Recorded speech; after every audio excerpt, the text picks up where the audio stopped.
Hello friends, সবাইকে welcome জানাই নতুন একটি ভিডিওতে। এই মুহূর্তে যে আপডেটটির দিকে নজর রাখবো সেটি হচ্ছে প্রাথমিক 16,500 নিয়োগ মামলা খারিজ।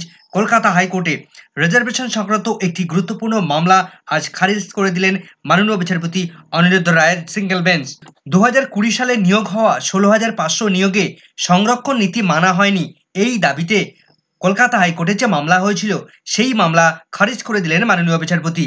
বিএডদেরকে নতুন করে নিয়োগে সম্পূর্ণভাবে স্থগিতাদেশ দিলেন মাননীয় বিচারপতি। তো আজকের এই মামলায় সংরক্ষণ নিয়ে মাননীয় বিচারপতি কি অর্ডার দিলেন, কি মন্তব্য করলেন, বিএডদের জন্য নতুনভাবে কি অর্ডার দিলেন সেটা আমরা দেখব। এবং আরেকটি গুরুত্বপূর্ণ, সেটা হচ্ছে কাট অফ নিয়ে একটি গুরুত্বপূর্ণ তথ্য এই মামলা থেকে বেরিয়ে এসছে। সেই কাট অফ সংক্রান্ত গুরুত্বপূর্ণ মামলাও কিন্তু মাননীয় বিচারপতি তিনি খারিজ করে দিলেন। তো বিস্তারিত দেখে নেব। তো চলুন বন্ধুরা, ভিডিওটি সরাসরি শুরু করা যাক। তো আজ কলকাতা হাইকোর্টে মাননীয় বিচারপতি অনিরুদ্ধ রায়ের সিঙ্গেল বেঞ্চে 2020 সালে নিয়োগ হওয়া 16,500 রিক্রুটমেন্টে রিজার্ভেশন রুলস যথাযথভাবে ফলো করা হয়নি, প্রাথমিক শিক্ষা পর্ষদ যথাযথভাবে ফলো করেনি, তার জন্য কলকাতা হাইকোর্টে মামলা করেন। এই মামলাটি আজ 46 নম্বর সিরিয়ালে লিস্টেড ছিল এবং মাননীয় বিচারপতি কিন্তু দীর্ঘক্ষণ, কিন্তু প্রায় 3 ঘন্টা সময় ধরে এই মামলাটি শুনানি করিয়েছেন। তো আজ একদম শুনানির শুরুতেই পিটিশনারদের পক্ষ থেকে কথা বলছিলেন দিব্যেন্দু চ্যাটার্জি মহাশয় এবং অন্যদিকে প্রাথমিক শিক্ষা পর্ষদের হয়ে কথা বলছিলেন সুবীর সান্যাল মহাশয়। তো পিটিশনারদের পক্ষ থেকে দিব্যেন্দু চ্যাটার্জি মহাশয় তিনি 2020 সালে নিয়োগ হওয়া 16,500 যে প্যানেল, সেই প্যানেলকে সরাসরিভাবে চ্যালেঞ্জ জানান। সেখানে সংরক্ষণ নীতি মেনটেন করা হয়নি, এই দাবি তিনি জানান। তো প্রথমেই দিব্যেন্দু বাবু তিনি পিটিশনারদের হয়ে মামলার যে গ্রাউন্ড, মামলা কেন করা হয়েছে, মামলা তার সিনপসিস কি রয়েছে সেগুলো তিনি ব্যাখ্যা করার চেষ্টা করেন। তো তিনি বলেন যে কোনো একজন ক্যান্ডিডেট যিনি রিজার্ভ ক্যাটেগরির মধ্যে পড়েন, সেই ক্যান্ডিডেট তিনি রিজার্ভেশনের সুযোগ নিয়ে টেট পাস করেছেন এবং টেট পাস করার পর সেই ক্যান্ডিডেট যখন রিক্রুটমেন্ট প্রসেসে অংশগ্রহণ করে, তখন সে রিজার্ভ ক্যাটেগরির ক্যান্ডিডেট তিনি যেহেতু একবার রিজার্ভের সুযোগ নিয়ে টেট পাস করেছেন, সেহেতু সেই ক্যান্ডিডেট যখন তার রিক্রুটমেন্ট প্রসেসে যাবেন তখন তিনি জেনারেল ক্যাটেগরি বা ইউআর ক্যাটেগরির মধ্যে কম্পিটিশন করতে পারবেন না, বা তাকে ইউআর ক্যাটেগরির মধ্যে স্থান দেওয়া যাবে না। তার স্থান হওয়া উচিত ছিল রিজার্ভ ক্যাটেগরির মধ্যে। অর্থাৎ তিনি যদি এসসি ক্যাটেগরির মধ্যে বিলং করেন, তাহলে তার এসসি ক্যাটেগরির মধ্যেই, অর্থাৎ এসসির যে ভ্যাকেন্সি ছিল সেই ভ্যাকেন্সির মধ্যেই তাকে রাখতে হবে। এইটা দাবি ছিল মূলত পিটিশনারদের পক্ষ থেকে। তো এই বক্তব্য তুলে ধরার পর মাননীয় বিচারপতি তিনি বলেন যে প্যানেল এক্সপায়ার করে যায় কবে। তখন দিব্যেন্দু বাবু তিনি জানান যে মার্চ 2023 তারিখে প্যানেল এক্সপায়ার করে যায়। 16,500 রিক্রুটমেন্ট প্রসেস কবে শুরু হয়েছিল? 23শে ডিসেম্বর 2020 সালে অ্যাপ্লিকেশন প্রসেস শুরু হয় এবং তারপর তিনি 2016 সালে যে রিক্রুটমেন্ট রুলস রয়েছে সেটা পড়ে শোনান। এরপর 17ই মার্চ 2021 তারিখে মেরিট লিস্ট প্রকাশ পান, অর্থাৎ হিস্ট্রিগুলো তিনি বলার চেষ্টা করেন। তো দিব্যেন্দু চ্যাটার্জি তিনি বলেন যে প্রণব কুমার ঘোষ নামে একজন ওবিসি বি ক্যান্ডিডেট, তিনি টেট পাস করেছেন 89 মার্কস পেয়ে। তো তিনি যেহেতু একবার রিজার্ভেশনের সুযোগ নিয়েছেন, 90 যেহেতু তিনি পাননি, সেহেতু তাকে কখনোই আনরিজার্ভ ক্যাটেগরি বা ইউআর ক্যাটেগরির মধ্যে প্লেস দেওয়াটা ঠিক হয়নি, যেটা প্রাথমিক শিক্ষা পর্ষদ রুলস ভায়োলেট করেছে। কেননা এই ক্যান্ডিডেটকে, এই প্রণব কুমার ঘোষ ক্যান্ডিডেটকে তাকে আনরিজার্ভ বা ইউআর ক্যাটেগরির মধ্যে প্লেস দেওয়া হয়েছে। এভাবে কতগুলো এক্সাম্পলকে তারা তুলে ধরার চেষ্টা করেন এবং তারা বলেন যে কোনো একজন ক্যান্ডিডেট যদি একবার তিনি রিজার্ভেশনের সুযোগ নিয়ে থাকেন, তাহলে তিনি কখনোই আবার পরবর্তীতে মাইগ্রেট করে ইউআর ক্যাটেগরির মধ্যে মাইগ্রেট করতে পারেন না। এটা পিটিশনারের দাবি। তো বিচারপতি তখন তিনি নিজেও আর একটু ক্লিয়ারিফাই হওয়ার জন্য তিনি আবার বলেন যে তাহলে একজন ক্যান্ডিডেট দুইবার সুবিধা নিতে পারে না, এই রিজার্ভেশনের সুযোগ নিতে পারে না, এটাই আপনার বক্তব্য, তাই তো? Yes my lord. তখন মাননীয় বিচারপতি বলেন ঠিক আছে, আপনার বক্তব্য আমি শুনলাম, তবে এর সাপোর্টিং ডকুমেন্টস কি রুলস রয়েছে সেটা আমাকে দেখান। কোনো রিট পিটিশনের অংশ দেখাবেন না, যেটা রুলস রয়েছে, যেটা প্রভিশন রয়েছে, যেটা ল রয়েছে সেটা আমাকে দেখান। তখন দিব্যেন্দু বাবু 2019 সালে সুপ্রিম কোর্টের একটা অর্ডার তিনি পড়ে শোনান, নীরব কুমারের একটি মামলা, যেটা গুজরাট পাবলিক সার্ভিস কমিশনের একটি মামলা, সেখানে তিনি তার তথ্য তুলে ধরার চেষ্টা করেন। তো এখানে আবার বিচারপতি বলেন যে তাহলে কোনো রিজার্ভ ক্যাটেগরির ক্যান্ডিডেট যদি তিনি জেনারেলে অ্যাপ্লাই করেন, তাহলে তার গায়ে কি স্ট্যাম্প লাগবে কোনো রিজার্ভেশনের? নো মাই লর্ড, সেরকম কোনো ব্যাপার নয়। তো আজ টোটাল শুনানিটা দুটি হাফে হয়েছে। প্রথম দিকে শুনানি করানোর পর দিব্যেন্দু চ্যাটার্জি মহাশয়ের অন্য কোনো একটি রুমে, কোর্ট রুমে তাদের শুনানি প্রক্রিয়া ছিল বা প্রাথমিক শিক্ষা পর্ষদ শুনানি প্রক্রিয়া ছিল।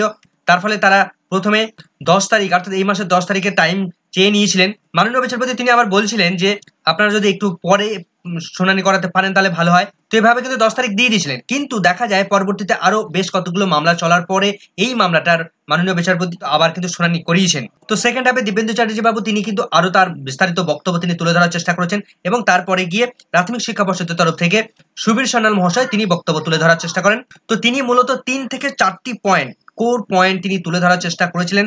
তো মাননীয় বিচারপতি তিনি কিন্তু বলেছিলেন যে আপনার মূল বক্তব্য কোর পয়েন্টগুলো আপনি তুলে ধরুন। তো সুবীর সান্যাল মহাশয় তিনি কিন্তু বলেন যে আমার যে ৩টি-৪টি পয়েন্ট রয়েছে সেটা সম্পূর্ণটাই কোর পয়েন্টই রয়েছে। তো তিনি প্রথম যে পয়েন্টটা তুলে ধরেন, প্রথমেই বলেন যে এই মামলার যারা পিটিশনার তারা সবাই টেট কোয়ালিফাইড ক্যান্ডিডেট, কারোর ডিএলএড রয়েছে, কারোর বিএড ক্যান্ডিডেট আছেন। আমি জানি না পিটিশনারদের মধ্যে কে কে বিএড ক্যান্ডিডেট আছেন। এই মুহূর্তে প্রাথমিকে এই সমস্ত বিএড ক্যান্ডিডেটরা সম্পূর্ণভাবে নট এলিজিবল, কেননা সুপ্রিম কোর্ট 11ই আগস্ট 2023 তারিখে সম্পূর্ণভাবে প্রাথমিক শিক্ষক নিয়োগ প্রক্রিয়ায় বিএডদেরকে অবৈধ ঘোষণা করে দিয়েছে। তো প্রথম পয়েন্টটাকে ইস্যু করেই কিন্তু দিব্যেন্দু বাবু অর্থাৎ পিটিশনাররা তারা কিন্তু সম্পূর্ণভাবে হেরে গেলেন। তো প্রথম পয়েন্টের কথা শুনে মাননীয় বিচারপতি তিনি কিন্তু বলে দিলেন যে আপনি সুপ্রিম কোর্টের যে জাজমেন্ট, যেখানে বিএড ক্যান্ডিডেটরা আর কোনো রকম ভাবে প্রাথমিক আর এলিজিবল নয়, আপনি কি এই বক্তব্যে সম্পূর্ণভাবে এগ্রি প্রকাশ করছেন? Yes my lord. Subir Sanyal বাবু আবার তিনি বলেন যে সুপ্রিম কোর্টে বিএড ভার্সেস ডিএলএড এর এই মামলায় দিব্যেন্দু বাবু তখন তিনি মামলার শুনানি করিয়েছিলেন। দিব্যেন্দু বাবু ৩-৪টি জাজমেন্টের তিনি রেফারেন্স টেনেছিলেন, কিন্তু মাননীয় বিচারপতি তিনি বলেন যে সেটা এই মুহূর্তে রেলেভেন্ট হয়ে দাঁড়াচ্ছে না। তার কারণ এই মুহূর্তে আর বিএডদেরকে রিক্রুটমেন্ট করা যাবে না, কেননা যারা অলরেডি বিএড ক্যান্ডিডেটরা প্রাথমিক ইনক্লুডেড হয়ে গেছেন, নিয়োগ পেয়ে গেছেন, তাদের কোনো রকম ভাবে আর তাদের গায়ে টাচ করা যাবে না। কিন্তু যারা এখনো পর্যন্ত নিয়োগ পাননি বা নিয়োগ কোনো রকম ভাবে প্রসেসিং এ রয়েছেন, তাদেরকে কিন্তু কোনো রকম ভাবে আর নিয়োগ করা যাবে না, কেননা আমাদের মাথার উপর সরাসরি রয়েছে সুপ্রিম কোর্ট। অ্যাপেক্স কোর্টই শেষ কথা বলবে। আমি তো বসে আছি এখানে সিঙ্গেল বেঞ্চে, তিনি যা কথা বলবেন সেটাই ফিক্সড, সেটাই ফুল অ্যান্ড ফাইনাল।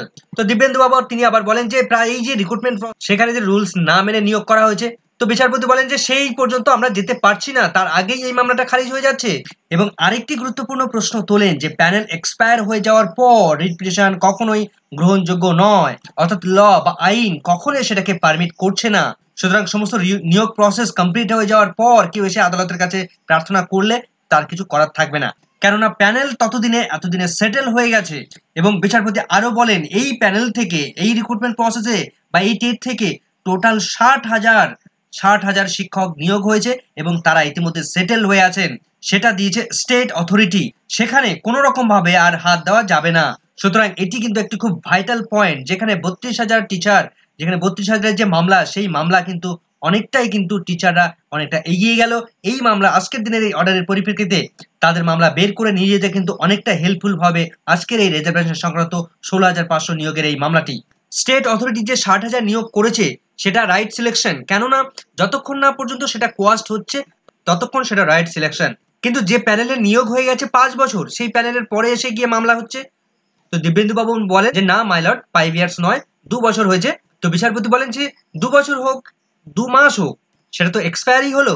তো এভাবে শুনানি করাতে করাতে মাননীয় বিচারপতি কিন্তু শেষ পর্যায়ে গিয়ে তিনি অর্ডার কপি লেখা শুরু করেন এবং লাস্টে সব থেকে গুরুত্বপূর্ণ যে বক্তব্য তিনি বলেন যে এই যে রিট পিটিশন নাম্বার অর্থাৎ WPA নাম্বার 1056 সরাসরি ডিসমিস করে দিলেন, অর্থাৎ 16,500 রিক্রুটমেন্টে সেখানে রিজার্ভেশন রুলস মানা হয়েছে কিনা সেই মামলা সম্পূর্ণভাবে খারিজ করে দিলেন।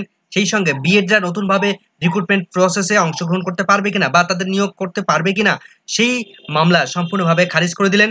দিব্যেন্দু বাবু তিনি দাবি জানিয়েছিলেন যে এই প্যানেলে লাস্ট যিনি রয়েছেন, লাস্ট যে কাট অফ ছিল সেই কাট অফের থেকে আমার পিটিশনাররা তাদের মার্কস বেশি রয়েছে, অথচ আমার পিটিশনারদের রিক্রুটমেন্ট করা হয়নি। তো মাননীয় বিচারপতি বলেন যে এতদূর পর্যন্ত আমরা যেতে পারছি না, তার কারণ আমরা আগেই সুপ্রিম কোর্টের যে রুলস, যে অর্ডার রয়েছে ইতিমধ্যে, সেই অর্ডারের উপর সম্পূর্ণভাবে বাধা হয়ে গেছে এবং প্যানেল এক্সপায়ার করার ব্যাপারটাও রয়েছে এখানে।